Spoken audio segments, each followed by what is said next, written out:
Mike Schmitz of ESPN. We're here with Isaiah Todd of the G League Ignite team. We're in Walnut Creek.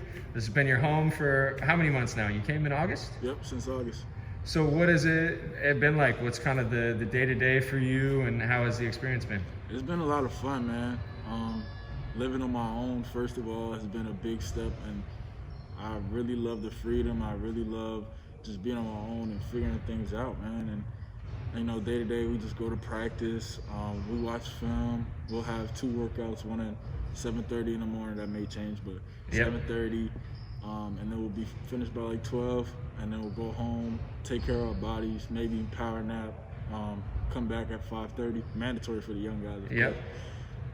Get up shots and go home and do it all again the next day. Shifting gears toward your film here, like what you've become is really a guy who can space the floor at a high level. Like I think that's your elite NBA skill.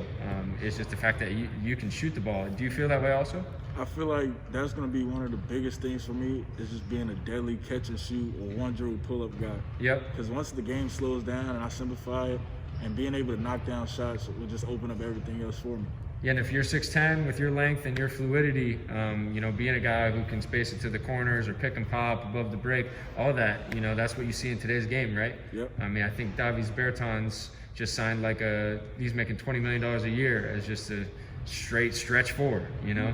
Joe Harris, $75 million, you know? So, I mean, there's a market for that right now. And so just to go to some of your clips here, I mean, this is what it looks like, right? You know, you're on balance, you have great touch, a great fine validation, so you can do it from the corners, and then also in pick and pop situations. What's the key to, you know, being effective in these type of situations? I just try to get my feet under me, and I try to read the defense and knowing the time and score situation. See, like here, I kind of knew that this guy, he was going to empty out the side. Jalen used the screen because he has the tag, and nobody's there to tag. So I just pop. So because it's empty side, no one there to tag, and then you know if you get out there quickly, get your feet set, get your hands, you got an open look. Yep. And that's exactly what you do, splash. Then you let them know there or no? Did I let them know? No. The look back? A little something. Yeah, there you go. But again, so we've seen it from the corners, we've seen the pick and pops, and then take me through this action here. So JK is going to set a screen, and you're just going to pop to space? Yeah, here I think we're running triangle. He entered it into the post. Yep. And then JK looks like came and got me on a little down screen. Yep. And I'm coming off, and he saw me. So you set it up nice. And then hands and feet, I mean, that's great shot preparation, like great touch. Yep. Where do you feel most comfortable on the floor shooting the ball? The elbows. The elbows. Always been my favorite spot on the floor. Who does that come from? Like anyone you watched growing up that you took that from, or? All the great scorers. Yeah. Any great scorer you name, they were really good in the mid-range. Like Karl Malone back in the day, KG. Kobe. Yeah. Mike Jordan. Yep. Those guys. And even AD now. That's somebody I watch a lot. Yeah. So I really like AD's game, how he takes his time in the post. So that's what I try to mimic. Yeah, and we'll get into some of that, some of your mid-post stuff, because that's where you're really good in a lot of different ways. And then what about this here? So I think becoming more dynamic off these screens too, right? So what does this play? Take me through this. So he runs off, and then you're going to come off Kai? Yep. This is double away. Okay. Who's the point guard? They should send us both to go get Reggie out of the corner. Reggie's a deadly shooter. Yep. So when they see Reggie coming off that screen, the focus is on Reggie. Right. Especially because he's coming off to the middle. So then Kai's sneaking and getting me. Yep. It's kind of, my man's relaxed. And he's not used to chasing anybody off a screen. Right. Especially not a 4. So him being relaxed, and Kai just set it up perfectly. Yeah, so he gaps that, goes under, right? And then you have the option to either just catch and shoot that or take the one dribble, right? Yep. And then don't knock it down, but just to show like your versatility, you know, you're a guy who can shoot it on the move as well, who can handle. And then because you can shoot it like that, they got to run you off your spots, right? Yep. So B. Ash runs you off. Foul or no? Definitely a foul. I was so mad Coach didn't call that. But he's getting us ready, though. They're not going to call that in the game. You know what I mean? Yeah. So that was good. That was yesterday, right? Yep. Yeah, I was looking for the foul call. Yeah, maybe the reach right there by Prince. Yep. But so you mentioned like it's going to be the G League, right? They're not calling that. So what do you anticipate the level of competition being like? Because there is probably this target on your guys' back, right? How are you prepared for that? I'm going in with the mindset that these guys are pros, first off. Yep. And not only that, but these guys are pros that are trying to prove themselves to the world. Yes. And us coming in, trying to prove ourselves for next year's draft, they're going to use us as the measuring stick. Right. To try to show people, like, look, I can compete with guys that are going into the league. I can compete with guys that are in the league. Yep. And then some of those guys have had long pro careers and may have even touched the league already. So these are guys that are highly trained and ready to go. So I got to be ready to go too. And then so I want to talk through like some of the things that, some reads that maybe you missed early on in some of these scrimmages. And then now watching here, like I've been filming a little bit in practice where like you are making those reads. And so I'm curious to get your opinion on some of this stuff. So, okay, we're in semi-transition here. What do you see? So Dacian with the hit ahead to you, right? Mm-hmm. And then what do you see?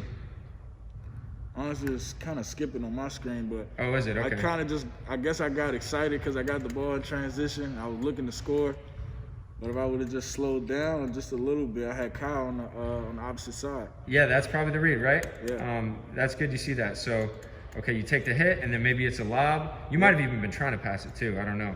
I doubt that one. I don't throw. Well, I just started working on throwing lobs, so I know back then I wasn't throwing lobs. So what's gone into that? Because I think that's an important skill of like guys who are going to be playing in your position, right? We're on the perimeter, picking and popping. You got to read the stunting defenders and all that. Like what's gone into like evolving as a passer? For me, for that specifically, having another big that is willing and able to have, being able to catch lobs. Yeah. In high school, I didn't really have another big that was athletic enough to catch lobs, especially not a bad lob from a guy like me. But now on this level, I have athletic dudes that I can just throw the ball up and he's going to get it. You know what I mean? And it makes it easier for me and it makes it easier for the team. Yeah, no question. And so just to show, okay, there was that 2 months ago, right? And here, this kind of gets tipped, but you can see where your eyes are looking, right? For the drop off immediately. And it ends up, with a bucket, he gets a piece of it. But do you feel more comfortable like passing on the move in these situations now? Yep, because I feel like I know, just like I was saying earlier, when the guy's not dancing the dance the correct way, I know when somebody's out of position. Right. And if somebody's out of position, then somebody has to be open. Yep. So that's just the read there. And then so here's in that scrimmage, right? And we got what, horn set here? Mm-hmm. So they're gonna come off, you're gonna pop. So is this a designed like high-low action? Yep. So what do you see here? I remember this play. I got in trouble for this. So, coach, I forgot what this is called. Oh, this is Horn's dive, I believe. Okay, yep. I was looking in the post like I was supposed to, but obviously in the league, you got if it's not there, you just swing it and you go set a screen or something. I think I was too set on running the play, and that's a big part of my game as well. Like being here, sometimes you gotta not freestyle, but sometimes you gotta trust yourself to know what to do. Yeah, that makes sense. Like coach will diagram something, but if it's not gonna work out, he wants us to know that we have the freedom to create. So not being programmed, learning how to think on the fly and just play basketball. Yeah, for sure. So if you had this again, then you're saying, okay, if you see you don't have that, it's a quick swing and a sprint into it, or quick. It's called swing and go get. That's what coach said. He said just swing and go get them. So swing to JK, go get them with a screen, and then you're playing. Yeah, and we're back in our offense. And that's exactly what you do here. So this is the other day in practice, right? Not the same. I don't think it's the same set, but another kind of horn situation, and then just a quick swing, right? Yep. And creating a decent look. So you can see the progress of like now you're being a ball mover. Now you're thinking the game at a higher level. And just from being here the last couple of days, it's definitely something that stood out. And then lastly here, I really liked this too. So I think they called the charge, right? But I like the read. So what do you see here? They're going to run you off? So you ran me out the line, and BA stepped out of the corner. Yep. And again, the dance. Everyone knows you're not supposed to help out the strong side corner. Yep. So now that I see BA is in front of me, I kick it to Jalen. I really thought he was stunting though. That's why I kept it so long. I thought he was going to get out. He was going to jump back. Yeah, but he didn't. So I just gave it to Jalen. That's a great pass and a great read, honestly. And I hate these charges. Like after the fact, after you give it up, that's a flop in my book. But I like that read a lot. It's a good play by BA. Yeah. give up his body, take the hit. But again, just to show, the progress that you've made in those areas. And then in the mid post, I mean, this is where you seem the kind of like your bread and butter, right? You talked about the elbows, but I mean, you got the face up jab, right? Yep.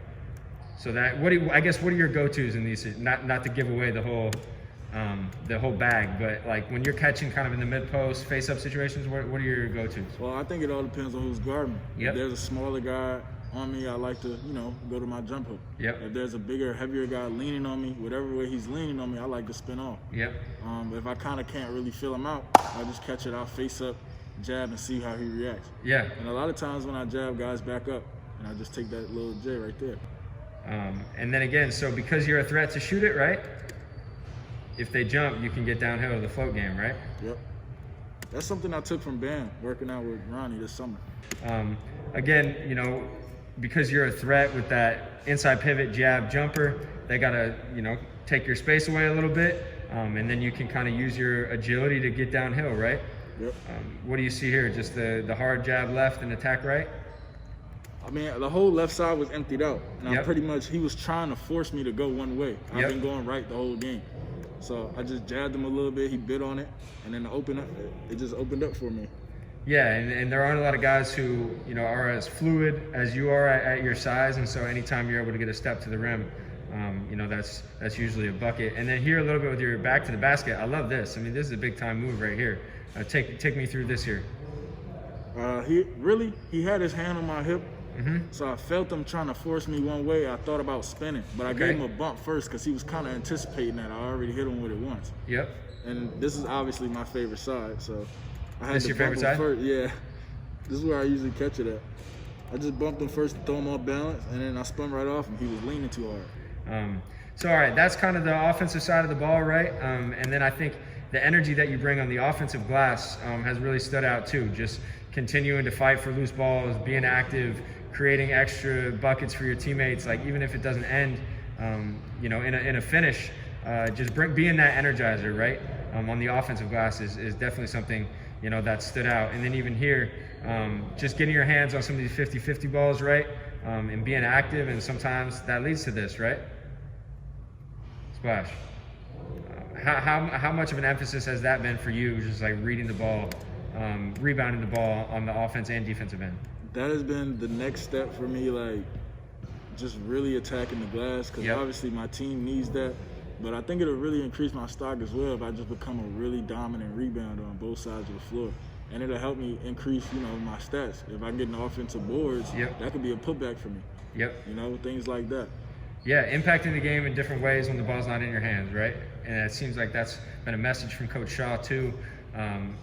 Like you guys are used to having the ball in your hands. You grow up as a star on your high school team, AAU team. They let you rock out, right? Yep. And now you might be playing next to LeBron or Kawhi or whoever it is. You got to find ways to have an impact, right? Yep. Yeah, 100%. And I saw some of that on the offensive glass for sure. And then it seems like the defensive backboards is kind of an area you're still working to improve, right? Mm-hmm. What do you see here? So you're in position. So shot goes up from B. Ashley in the corner. You're in position. Just got to be quicker, right? Quicker to the ball. That's all. Just reaction time. Yeah, just reaction time and finding a way to, get your hands on balls. I think is going to be huge. And then being strong with it when you do, right? You remember this play? No, I don't remember this. Okay, so it's kind of a broken play, and just being as strong with the ball as you possibly can. Yep. I think is going to be huge. And creating space. Yeah, so getting early hits, getting into his body. You had a few over here that I missed. I was not filming. It's all good. But some great defensive rebounds where it's like a clean box out, a hit, go attack. Is that the key to becoming a great rebounder? Tell me if I'm wrong, but I was watching film myself, and I think that a big step for me that'll make it easier to rebound is if I'm boxing somebody out and I'm pushing them back and creating that space instead of boxing them out and being under the basket. Yeah. You know what I mean? Because like right here, I'm under the basket, and It's I don't too really late. have, if the ball bounces over my head, it's not much I can do. But if I create that space early, I'll be able to get that rebound and still have space to pivot and make that outlet pass. 100%. That's exactly right. You want low man wins, right? And you Yep. want to get that low center of gravity, wedge guys out of the play, and be as physical as you possibly can. And I think we kind of see that a little bit on this next play. You know, being there early, being into his body, okay, it's not like some ferocious box out, but just little things like that, like at least you're in position, right? And then just go get it. So definitely on the offensive glass, you can see the progress, and then, you know, some of the flashes on the defensive glass also. I was impressed with like your energy off the ball defensively at times. Like you had some great verticality, possessions, even when they scored. Like I love this play here, okay? So take me through this. You're on the weak side, and then they're gonna get downhill. But look at the energy there. Like look at the ground you cover, okay? So you go from being at the rim, right? I mean, you're almost at the other block. You see that? Mm-hmm. And then on the flight of the pass, just selling out, and you almost got a piece of that. Yeah. So what's your goal here? The biggest thing for me on the defensive side, period, is just having energy and making that contagious. Yep. Because, you know, Coach Rashid and Coach Shaw, they look at me as, you know, the defensive guy, like the defensive captain almost. Yep. And I feel like that's a big responsibility. And I just want to be everywhere like I can. And like being here, the ball's on the opposite side of the floor. He's attacking. I don't know who that is right there, but he's attacking. Yep. And I'm supposed to be over. In high school, you could stand in the paint. Right. I can't. I got a 2.9. So when I came over, I seen him about to shoot, but then he passed it. So I had to get all the way back out to my man. And that's just what happens on the next level, though. Yeah. You have to be all the way over here sometimes and then get all the way back over here. And it's fun. Yeah. But I just use my length here and I use my athleticism and I almost got a tip. What about this one here? I think they call a foul. Okay, so side pick and roll, right? Or handoff, little exchange. What do you see? Again, this is one of those like weird spots. I think BA was supposed to tag. Yep. But he didn't. So I just stepped over and helped them because if I didn't, he would have had a free layup. Yeah. So BA probably has it around the elbow area, right? And then you're the last line of defense at the rim. Mm-hmm. And then, I mean, you end up meeting him with length. I think they call a foul. But just to show, like, you've been energetic for sure. And I think that's an area, like, you know, you've shown a lot of growth. And I think your pick and roll defense too is somewhere where like you're going to be really effective just because you got a great stance, you can sit down. Like, do you feel like that's going to be a strength of yours at the next level? Yeah, I mean, I've been seeing screen and roll my whole life. Screen and roll is the easiest way to score in basketball. So you got to be able to defend it, and you got to be able to defend it with the two guys that are involved in it. So, and I'm being the important guy here because, you know, JK's getting hit with a screen. We're going to ice it, like I said. It's a side ball screen. Yep. And then it's up to you guys to communicate, right? Like he says back and he's back and then you can leave type of thing. Like it's about that chemistry, right? Exactly. But it's all about trust. Yeah. I got to trust that somebody's going to pull over and tag. JK has to trust that I'm going to stop the ball in time enough for him to get back in front. And then I have to trust myself to know that I'm athletic enough to get back on my man. Yeah, that's a great way to put it. And I think you do that. He kills his dribble. You know, I think he maybe goes with your man briefly and he gets a look at it. But from your perspective, I thought that was really, really good. And then whereas earlier on, right, you know, in the scrimmages, what's your goal here? Like, you got to stay with the ball till the end, right? Right, just stay a little longer. Yeah, stay a little longer. Because here you're kind of caught in between. Yep, and then KYP, you got to know your personnel as well. Like that guy, I don't think he's a really like pick and pop and then catch and shoot kind of guy. He was more of a guy that was gonna bump you and get his baskets in the paint. So if I could have stayed a little longer and he wouldn't have been a threat out there wherever he popped to. I think he popped to the 3. Yeah, so because he's not that type of threat, you can kind of play that cat and mouse game, right? Mess with the guard's head a little bit. And again, he ends up blowing the layup. But this is the growth I think that you've shown, like I said, since then, okay? So what, JK is going to try to blue this.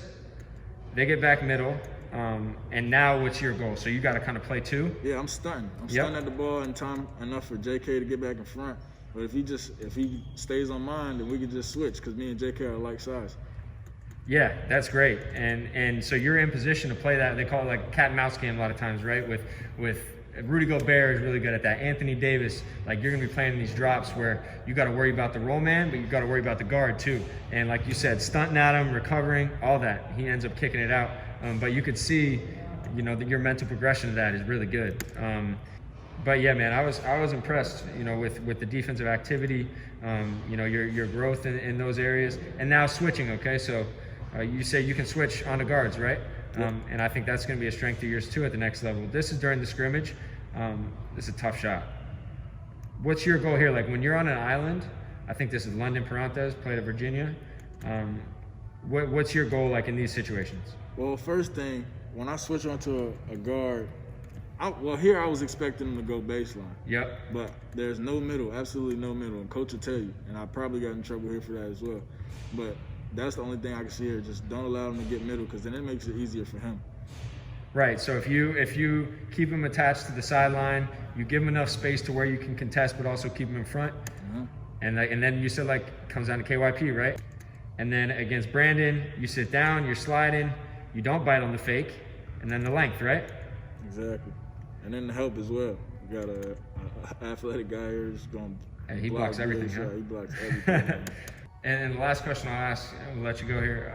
There are a lot of players all over the world who want to make it in the NBA. You know, there are guys who are in Europe, in Africa, in the U.S. There are guys who are just as long as you and, you know, have your size. Why are you somebody who's going to really stick and surpass expectations? I think two things. I think one, I have a skill set that I don't even know what I'm even capable of doing. Like, right. It's just a matter of me trying and a matter of me really putting in the time and perfecting it. And another thing, I have heart. I don't think you can teach that. Yeah. Coming from where I come from and being in situations that I've been in and moving around a lot and having to be the new kid all the time, it's created some mental strength on me. And I think that heart and that drive and that chip, that'll be the fuel to the fire. That's a great way to put it, man. And the NBA season's a grind, 82 games, you're on planes, you're in a different arena every night, and you know, having that experience to lean on, I think is gonna be huge. So, Isaiah, I appreciate it, man. I love your music as well, so nice job. But thank you for taking the time, man. Thanks, man. Thanks for watching ESPN on YouTube. For live streaming sports and premium content, subscribe to ESPN+.